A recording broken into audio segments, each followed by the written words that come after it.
Bonjour les autodidactes. Aujourd'hui, nous sommes heureux de vous présenter notre deuxième série vidéo de Demo Day. Le Demo Day, c'est le jour où les apprenants des bootcamps auto nous montrent leur chef-d'œuvre réalisé sur Bubble. Et dans cette vidéo, Antoine nous fait une démo de sa plateforme de recommandation entre particuliers, MyVitrine. Bonne vidéo!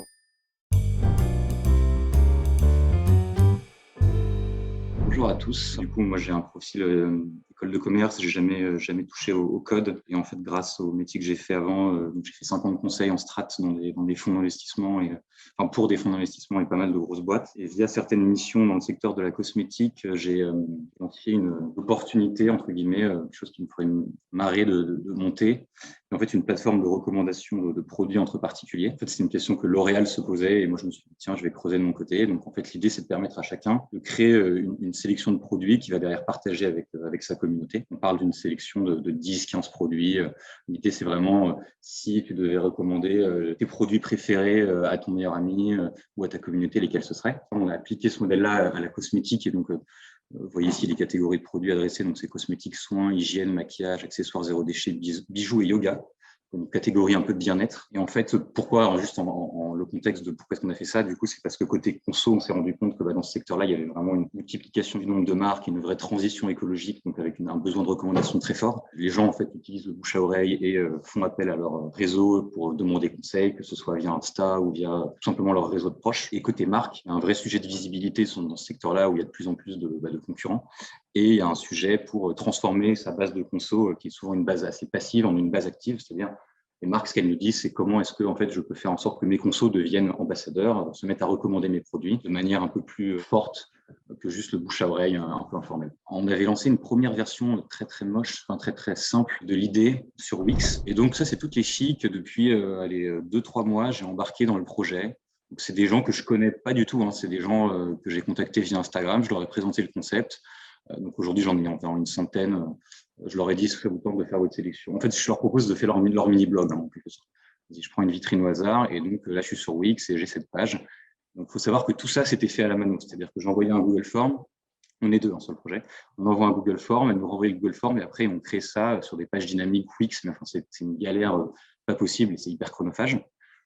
Donc, j'ai découvert Auto en regardant des vidéos de Thibaut et je me suis dit, tiens, avec cette outil potentiellement, avec Bubble, je vais peut-être pouvoir automatiser la création de ce qu'on appelle une vitrine, cette fameuse page de produit, et du coup, pouvoir embarquer beaucoup plus de monde rapidement, créer cette fameuse communauté, parce qu'à terme, le business model, c'est de devenir une marketplace. Et donc, il y a plusieurs business models possibles, il n'est pas encore complètement défini, mais le principal, ça serait de devenir une marketplace. Mais pour ça, il nous faut une masse critique d'ambassadeurs pour pouvoir attirer les marques, tout simplement. Enfin, avoir en fait une base de plusieurs milliers d'ambassadeurs et derrière pouvoir aller vraiment proposer quelque chose aux marques d'intéressant. Voilà pour le contexte. Du coup, aujourd'hui, ce que j'ai fait, c'est donc cette landing page qui présente un petit peu le truc. Donc, moi, c'est un sujet B2C, donc il y a un peu de, j'ai essayé de, je suis pas designer du tout, mais j'ai essayé de faire un truc un peu joli. Vous me direz ce que vous en pensez de manière franche. Euh, donc, en gros, là, je vais avoir une fonction recherche que je montrerai juste après. Là, j'ai les nouvelles ambassadrices qui apparaissent. Donc, c'est les dernières qui ont créé leur vitrine qui apparaissent ici, donc avec une petite carte sympa.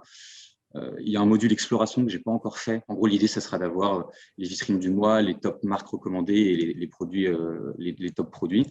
Ça sera à venir. Et voilà. Et donc, on peut faire une petite démo. Donc, par exemple, en supposant que je souhaite m'inscrire, hop,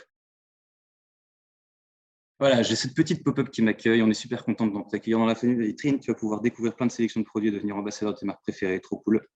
Bon, je créerai ma vitrine plus tard. OK. J'ai découvert le truc. Bon, là, la page concept n'est pas encore faite. Je veux créer ma vitrine. Je suis convaincu que j'ai plein de trucs à recommander. J'arrive sur cette page. En gros, moi, ce que je voulais, c'était que la création de la vitrine soit la plus user-friendly possible. Donc, c'est encore en construction et je suis hyper preneur de vos avis. Donc, je commence. Je vais devoir créer mon profil ambassadeur. Donc là, j'ai déjà la photo et le nom de la personne. Donc là, je n'ai pas encore mis le profil Google, mais je l'avais fait dans la marketplace. Donc ça, je vais le rajouter. Là, j'ai un système qui va permettre de dire, OK, moi, là, c'est un peu basique, hein, mais qu'est-ce que je vais recommander sur ma vitrine? Je vais plutôt parler de produits de cheveux et des accessoires zéro déchet. Et je vais parler un peu de ma vie. C'est-à-dire que voilà, je viens de Paris, je suis étudiante, j'adore tel produit. Je crée mon profil, le truc apparaît ici, et je vais pouvoir ensuite ajouter mon premier produit. Hop. Donc, on va en mettre un au hasard. Hop, là, j'ai mis le croquis parce que c'était plus cool pour pour les photos, je trouvais. Enfin, ça permettait voilà, de faire des petits ajustements. Donc là, je dois taguer mon produit, dire pourquoi je le choisis, donc c'est un commentaire. Voilà, donc j'ai ma petite carte que je peux modifier ou supprimer. Et voilà, supposons que je crée ma vitrine, ok, super. Sauf que moi, j'ai un sujet, c'est que je ne veux pas forcément que sa vitrine, enfin, je veux la contrôler, sa vitrine. C'est-à-dire que moi, en tant qu'administrateur, je veux vérifier déjà quels produits elle a mis. Est-ce qu'elle ne renvoie pas trop vers du Amazon? Est-ce que, bref, je veux avoir un peu un contrôle parce qu'on revendique une communauté assez qualitative. Donc, je vais me connecter dans mon compte admin.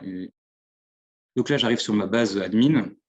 Je vais aller checker les vitrines. Donc, j'ai ce bouton qui est apparu et je vais voir les nouvelles vitrines. Donc, j'ai 4 vitrines à checker. Voilà, c'est tous les tests en fait.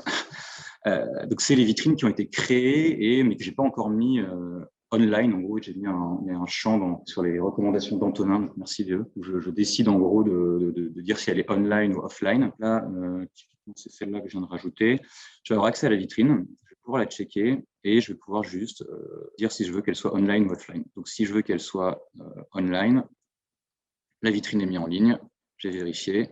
Si je vais dans toutes les vitrines, donc là cet onglet, c'est ah oui non d'accord, là il me renvoie sur cette page. J'arrive sur toutes les vitrines là et elle devrait, donc là je l'ai déjà mis ici, voilà c'est celle-ci. Donc à 0 ans, Paris, blablabla. Ok. Donc ça fonctionne. Et puis après, pour l'instant, j'ai fait un truc ultra basique, mais le gros problème de notre première solution, c'était qu'en fait, c'était une liste de vitrines, mais on ne pouvait pas filtrer, rien faire, etc. Donc là, maintenant, j'ai fait un premier niveau où je peux choisir les vitrines que je veux. Donc, j'ai mis tout mon cheveu. Parfum, j'ai les 3 vitrines qui sortent. Je veux parfum, j'habite à Lille, donc je veux voir potentiellement des petites marques locales. Je vais avoir la vitrine de Sarah, 19 ans, Lille. Voilà.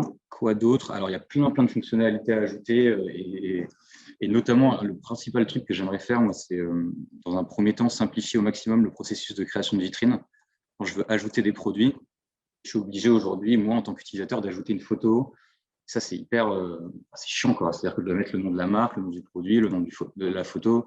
J'ai 6 inputs à remplir. Et en fait, je cherchais un moyen, mais apparemment, c'est pas hyper simple sur la base du nom de la marque et du produit, être capable d'aller demander à Google Images de faire une recherche et de proposer des images directement à la personne pour en fait enlever cette étape d'importation d'images de mon Soit tu peux alimenter une base de ton côté au préalable, soit peut-être avec des API, je sais pas, peut-être dans Google Images. Antonin, mais je crois que c'est un niveau quand même un peu.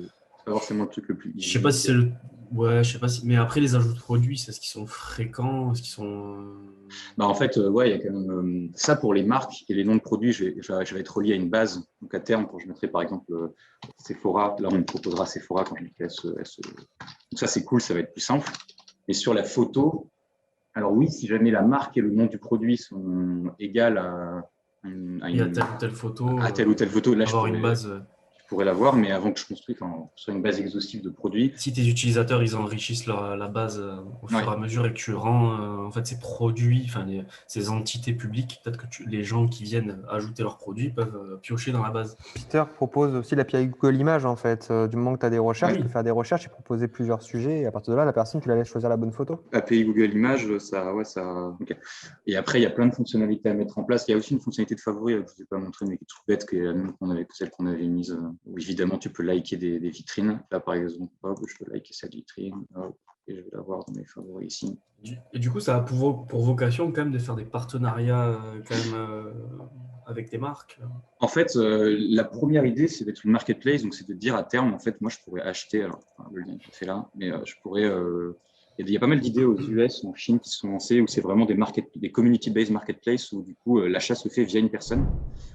Et en fait, derrière, on peut mettre en place des rewards. Des affiliations, tout ça. Alors, il y a de l'affiliation, mais on peut même, nous, on imagine plus un système de reward, un peu bon d'achat, où en fait, par exemple, là, oui, c'est vrai. Tu vas générer des visites et des clics sur ton site. Et en fait, avec un système de points, quand tu auras atteint tant de points, tu vas recevoir un cadeau, des marques de ta vitrine. Comme ça, au final, c'est une forme d'influence. Par exemple, les influenceurs d'Insta, ils pourront dire je suis sur cette appli, achetez à partir de là et vous obtiendrez machin. C'est exactement ça. Ça veut sortir un peu du moule influenceur. Et par exemple, moi, je peux avoir juste 300 followers et juste faire ma vitrine, la partager avec mes potes pour Noël, les idées cadeaux. Et c'est juste un truc un peu cool, tu vois. C'est juste ma page à moi avec mes produits. On n'a pas forcément besoin d'avoir 10 000 followers pour créer son produit.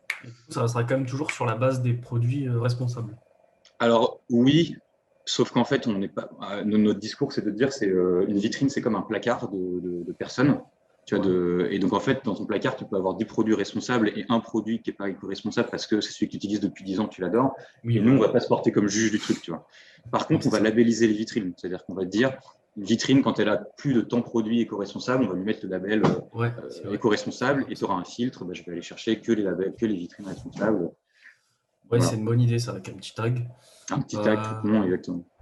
Alors, juste une petite question de Thierry qui demande, est-ce que tu check à chaque ajout de produit pour éviter peut-être... Ouais, en fait, dans mon truc de check vitrine, à ce stade, j'ai pas trop le choix en fait d'aller...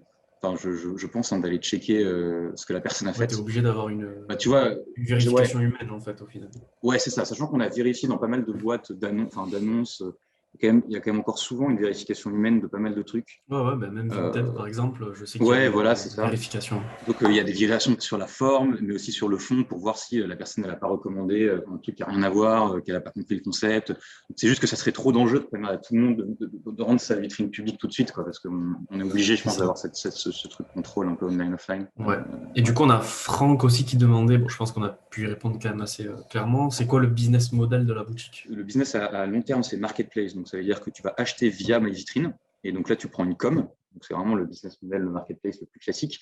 Mais un autre business model qu'on commence à expérimenter dès maintenant, parce qu'en fait, ce business model de marketplace, tu peux que le faire quand tu as une masse critique de personnes. Le business model à plus court terme qu'on expérimente déjà, qu'on commence à expérimenter, c'est du one shot avec des marques. Il y a des marques qui nous disent, OK, j'aime trop le concept. Je vais créer des vitrines avec votre truc. C'est-à-dire que je vais contacter moi mes clients les plus fidèles, leur demander d'aller créer leur vitrine, faire des campagnes avec ces vitrines-là, c'est-à-dire je vais les communiquer sur mon site Insta, etc., sur mon compte Insta. À l'inverse, vous allez utiliser votre communauté. La marque nous demande de lui sortir 10-15 profils pertinents sur la base de filtres que nous, on va appliquer.